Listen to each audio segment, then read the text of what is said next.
Si Janet Jamora, ang kambal na kapatid ni Jinky Pacquiao, ay may napakagandang kwento ng buhay.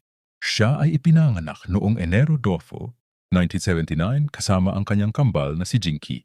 Ang dalawa ay may malaking pagmamahal sa isa't ameasya sa madalas silang makita sa mga larawan na magkasama. Si Janet ay nakapag-asawa kay Steve Taibo Jumalon, isang dating housemate ng Pinoy Big Brother, noong Pebrero 2016 sa isang beach wedding sa Isla Jardin, Glan, Sarangani. Simo, tidi artiklong anuwais na Raymond, Ella, at isang baby boy na ipinanganak noong 2021.